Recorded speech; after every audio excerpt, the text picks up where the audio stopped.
Welcome students, I welcome you all in Simran IAS Academy. Our today's topic is Methi community. Okay? पहले हम ये discuss करते हैं कि हमारी जो प्यारी कम्युनिटी है मेथी कम्युनिटी वो कौन सी पर्टिकुलर स्टेट में आती है. So it is a part of Manipur. अब मेथी के बारे में जानने से पहले हमें थोड़ा सा मणिपुर के बैकग्राउंड के बारे में जानना जरूरी है कि मणिपुर हमारी स्टेट कब बनी, कब इंडिया का पार्ट बनी और कब ये फर्दर आपका यूनियन टेरिटरी के बाद देन एक इंडिपेंडेंट स्टेट बनी. So in the year 1891 Manipur became a part of the British India. जो हमारा ब्रिटिश इंडिया है उसका पार्ट बन चुका था. इन द ईयर 1949 जब हमें 1947 में when we got our independence, during that time in the year 1949 जो मणिपुर है वो पार्ट बन गया था यूनियन ऑफ इंडिया का. It became a part of union of India only. In the year 1962 Manipur को यूनियन टेरिटरी का दर्जा मिल गया था.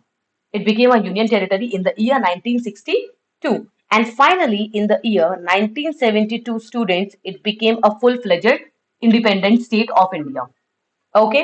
Apart from that, Manipur जो आपका है, that is divided into two particular divisions. Okay. Manipur के दो divisions है actually आपके.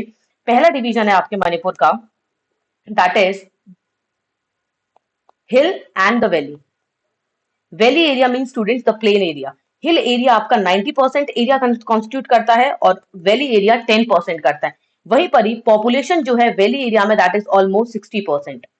वो लोग जो आपके हिल में रहते हैं, रिपीटिंग इट अगेन, वो लोग जो आपके हिल में रहते हैं उनके पास एसटी का रिजर्वेशन है. That these people are known as ST communities. Okay, और the ST tribe, the scheduled tribes. Where as जो आपके वैली में रहने वाले लोग हैं, जो प्लेन एरियाज में रहने वाले लोग हैं मणिपुर के अंदर में, उनके पास ये जो रिजर्वेशन है वो नहीं है. These are the people who are the part of OBC and SC. उनके पास एसटी नहीं है बट ओबीसी और एससी का स्टेटस है.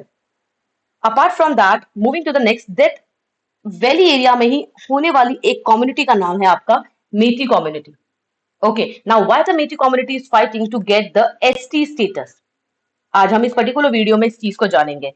Before going further, let's come to the very first topic student कि मेटी कम्युनिटी को ओबीसी का जो दर्जा था, जो स्टेटस था, वो मंडल कमीशन के थ्रू मिला था. ओबीसी का मिला था और एससी का मिला था but not the ST.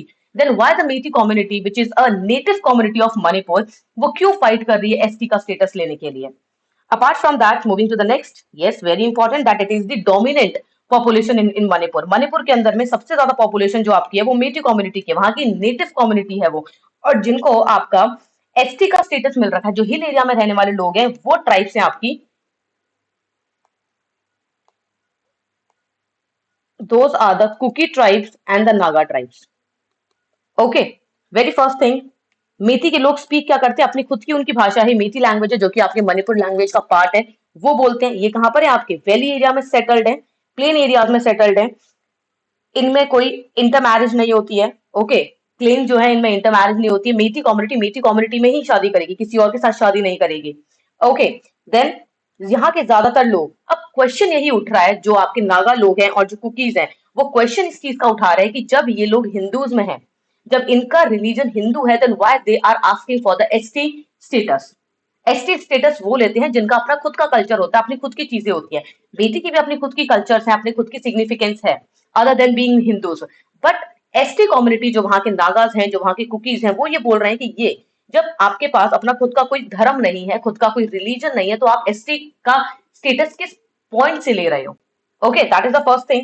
Moving to the next students, that is the Manipur के बेसिकली जो आपका मेटी कम्युनिटी है वो 2013 से, फ्रॉम द ईयर 2013 ये अपील किए जा रही है मणिपुर हाई कोर्ट से कि हमें आप एसटी का दर्जा दीजिए, हमें आप एसटी का स्टेटस दीजिए. बट अब तक ये चीज आपकी ऑलमोस्ट 10 साल स्टूडेंट्स, एक डिकेड होने वाली है, बट अभी तक ये चीज रिजॉल्व नहीं हुई है. अब जाके मणिपुर हाई कोर्ट ने इस चीज को माना है और रिकमेंड किया है स्टेट को कि मेटी कम्युनिटी को आपका एसटी का दर्जा मिलना चाहिए. मेटी का स्टूडेंट्स एसटी का दर्जा और एसटी का स्टेटस मांगने का रीजन वहां पे जॉब पाना नहीं है, वहां पे उनका एक इकोनॉमिक रीजन नहीं है इस चीज का. उनका मेन रीजन जो है that is the cultural reason.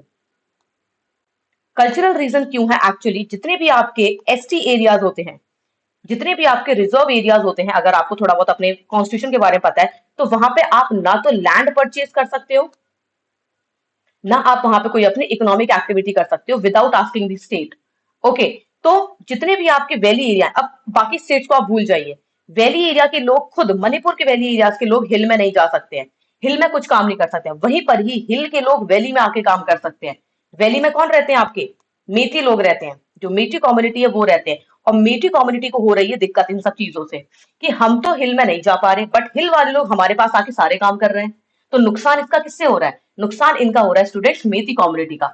और इसके अलावा जो म्यांमार और बांग्लादेश के लोग हैं वो भी यहाँ आके अपनी लैंड खरीद रहे हैं। तो इनका कल्चरल सिग्निफिकेंस दबता जा रहा है because of the invasion of the outsiders. जो इन्वेजन है, इन्वेजन मीन्स आक्रमण ऑफ द आउटसाइडर्स, जो आउटसाइडर्स का यहाँ पे आक्रमण है उसके चलते इनका खुद का सिग्निफिकेंस, इनका खुद का महत्व खत्म होता जा रहा है मेथी कम्युनिटी का। और इसी वजह से मेथी कम्युनिटी जो है वो अपना एसटी स्टेटस चाहती है ताकि वो अपने इस कल्चर को, अपनी लैंड को प्रोटेक्ट कर सके, अपनी खुद की प्रॉपर्टी, अपने खुद की generation in future methi community को ही देखें, ना कि किसी आउटसाइडर्स को वहां पे देखें। इस वजह से मेथी कम्युनिटी का कोई इकोनॉमिक रीजन नहीं है एसटी स्टेटस का। उनका जो रीजन है एसटी स्टेटस लेने का वो है आपका कल्चरल सिग्निफिकेंस। अपनी खुद की आइडेंटिटी को प्रिजर्व करने के लिए वो एसटी स्टेटस चाहते हैं। पॉइंट यहाँ पे अब टसल इस बात का हो रहा है, झगड़ा इस बात का हो रहा है कि जो नागाज और जो कुकीज हैं, जो हिल एरियाज में रहते हैं, उनकी बात भी सही है, और जो यहाँ पे मेथी कम्युनिटी कहती है उनकी बात भी सही है, जिसके चलते अभी हाल फिलहाल में मणिपुर में इतने ज्यादा वायलेंस हो रहा है, इतना ज्यादा प्रोटेस्ट हो रहे हैं, स्ट्राइक्स हो रहे हैं कि वहां पे बहुत ही एक्सट्रीम में अनस्टेबल कंडीशन हो रखी है। Now let's see in future क्या हमारा रिजल्ट आता है सुप्रीम कोर्ट की साइड से। अभी हाल फिलहाल में सुप्रीम कोर्ट में ये केस गया नहीं है, मे बी इन फ्यूचर इतने ज्यादा, क्योंकि हाल फिलहाल में ये इतना हॉट टॉपिक बना हुआ है कि मे बी इन फ्यूचर ये टॉपिक, ये जो आपका अभी हमारा जो ये झगड़ा चल रहा है वो मे बी सुप्रीम कोर्ट तक चला जाए। बट हाल फिलहाल में वहां पे वायलेंस हो रखा है बहुत ज्यादा, जिसकी वजह से जितने भी आपके मेची कम्युनिटी के लोग हैं, that is all tribal student union of Manipur, जो है वो साथ में इन सब चीजों का हेल्प आउट कर रही है चीजों के लिए। क्लैशेस हो रहे हैं between the different different communities there, and I hope वहां पे सिचुएशंस जो है वो विद टाइम स्टेबल हो जाए। Thank you students for being in connection with the Simran IAS Academy. We'll bring the another topic in the same way. Thank you so much.